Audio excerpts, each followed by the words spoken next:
Chapter 4. Of the Meaning of Progress. Once upon a time I taught school in the hills of Tennessee, where the broad dark vale of the Mississippi begins to roll and crumple to greet the Alleghenies. I was a Fisk student then, and all Fisk men thought that Tennessee, beyond the vale, was theirs alone, and in vacation time they sallied forth in lusty bands to meet the county school commissioners. Young and happy, I too went, and I shall not soon forget that summer, 17 years ago. First, there was a teachers' institute at the county seat, and there, distinguished guests of the superintendent taught the teachers fractions and spelling and other mysteries, white teachers in the morning, Negroes at night. A picnic now and then, and a supper, and the rough world was softened by laughter and song. I remember how, but I wonder. There came a day when all the teachers left the institute and began the hunt for schools.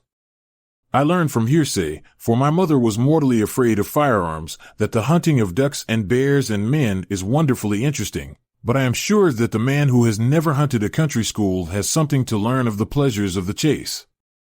I see now the white, hot roads lazily rise and fall and wind before me under the burning July sun. I feel the deep weariness of heart and limb as 10, 8, 6 miles stretch relentlessly ahead. I feel my heart sink heavily as I hear again and again, "Got a teacher?" Yes.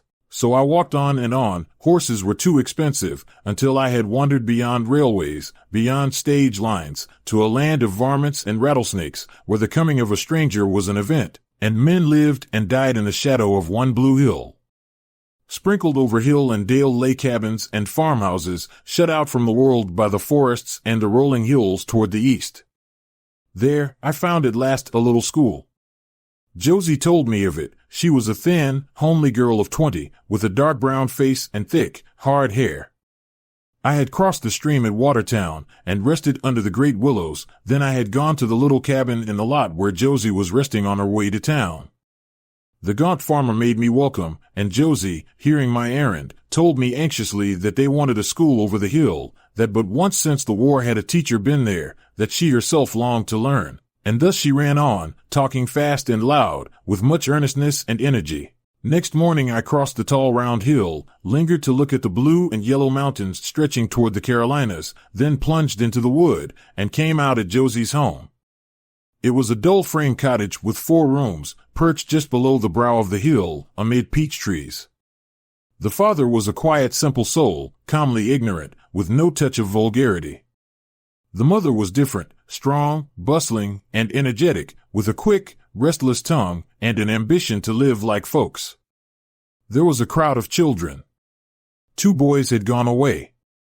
There remained 2 growing girls, a shy midget of 8, John, tall, awkward, and 18, Jim, younger, quicker, and better looking, and 2 babies of indefinite age.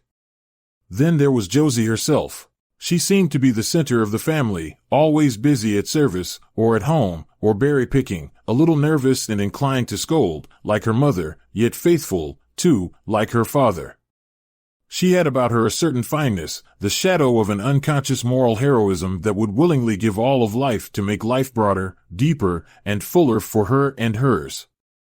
I saw much of this family afterwards, and grew to love them for their honest efforts to be decent and comfortable, and for their knowledge of their own ignorance. There was with them no affectation. The mother would scold the father for being so easy, Josie would roundly berate the boys for carelessness, and all knew that it was a hard thing to dig a living out of a rocky side hill. I secured the school. I remember the day I rode horseback out to the commissioner's house with a pleasant young white fellow who wanted the white school. The road ran down the bed of a stream, the sun laughed and the water jingled, and we rode on. "Come in," said the commissioner, "come in. Have a seat." "Yes, that certificate will do." "Stay to dinner." "What do you want a month?" Oh, thought I, this is lucky, but even then fell the awful shadow of the veil, for they ate first, then I, alone. The schoolhouse was a log hut, where Colonel Wheeler used to shelter his corn. It sat in a lot behind a rail fence and thorn bushes, near the sweetest of springs. There was an entrance where a door once was, and within, a massive rickety fireplace. Great chinks between the logs served as windows. Furniture was scarce. A pale blackboard crouched in the corner. My desk was made of 3 boards, reinforced at critical points, and my chair, borrowed from the landlady, had to be returned every night. Seats for the children, these puzzled me much.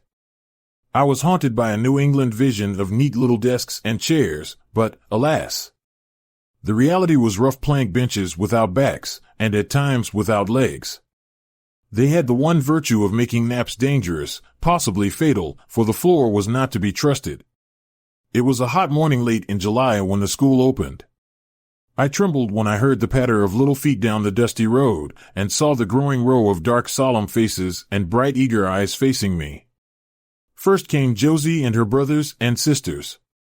The longing to know, to be a student in the great school at Nashville, hovered like a star above this child woman amid her work and worry, and she studied doggedly. There were the Dowells from their farm over toward Alexandria, Fanny, with her smooth black face and wondering eyes, Martha, brown and dull, the pretty girl wife of a brother, and the younger brood. There were the Burks, 2 brown and yellow lads, and a tiny haughty-eyed girl. Fat Reuben's little chubby girl came, with golden face and old gold hair, faithful and solemn. Thenie was on hand early, a jolly, ugly, good-hearted girl, who slyly dipped snuff and looked after her little bow-legged brother. When her mother could spare her, Tildy came, a midnight beauty, with starry eyes and tapering limbs, and her brother, correspondingly homely. And then the big boys, the hulking Lawrences, the lazy Neils, unfathered sons of mother and daughter, Hickman, with a stoop in his shoulders, and the rest. There they sat, nearly 30 of them, on the rough benches, their faces shading from a pale cream to a deep brown, the little feet bare and swinging, the eyes full of expectation, with here and there a twinkle of mischief, and the hands grasping Webster's blue-black spelling book. I loved my school, and the fine faith the children had in the wisdom of their teacher was truly marvelous.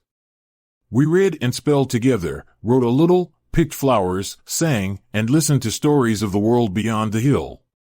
At times the school would dwindle away, and I would start out.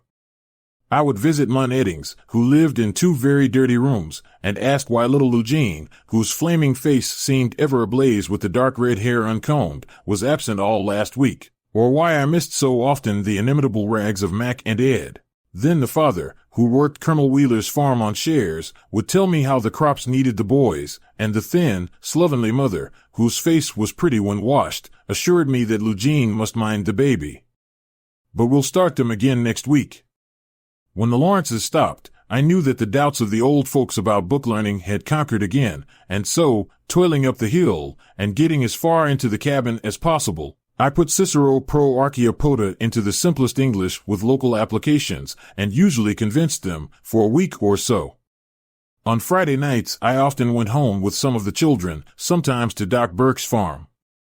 He was a great, loud, thin black, ever working, and trying to buy the 75 acres of hill and dale where he lived, but people said that he would surely fail, and the white folks would get it all. His wife was a magnificent Amazon, with saffron face and shining hair, uncorseted and barefooted, and the children were strong and beautiful. They lived in a 1.5-room cabin in the hollow of the farm, near the spring. The front room was full of great fat white beds, scrupulously neat, and there were bad chromos on the walls, and a tired center table. In the tiny back kitchen I was often invited to take out and help myself to fried chicken and wheat biscuit, meat and corn pone, string beans and berries. At first I used to be a little alarmed at the approach of bedtime in the one lone bedroom, but embarrassment was very deftly avoided. First, all the children nodded and slept, and were stowed away in one great pile of goose feathers. Next, the mother and the father discreetly slipped away to the kitchen while I went to bed. Then, blowing out the dim light, they retired in the dark. In the morning, all were up and away before I thought of awaking. Across the road, where Fat Reuben lived, they all went outdoors while the teacher retired, because they did not boast the luxury of a kitchen. I liked to stay with the Dowells, for they had 4 rooms and plenty of good country fare. Uncle Bird had a small, rough farm, all woods and hills, miles from the big road, but he was full of tales. He preached now and then, and with his children, berries, horses, and wheat, he was happy and prosperous. Often, to keep the peace, I must go where life was less lovely. For instance, Tildy's mother was incorrigibly dirty, Reuben's larder was limited seriously, and herds of untamed insects wandered over the Eddingses' beds. Best of all, I loved to go to Josie's and sit on the porch, eating peaches, while the mother bustled and talked. How Josie had bought the sewing machine, how Josie worked at service in winter, but that $4 a month was mighty little wages, how Josie longed to go away to school, but that it looked like they never could get far enough ahead to let her, how the crops failed and the well was yet unfinished, and, finally, how mean some of the white folks were.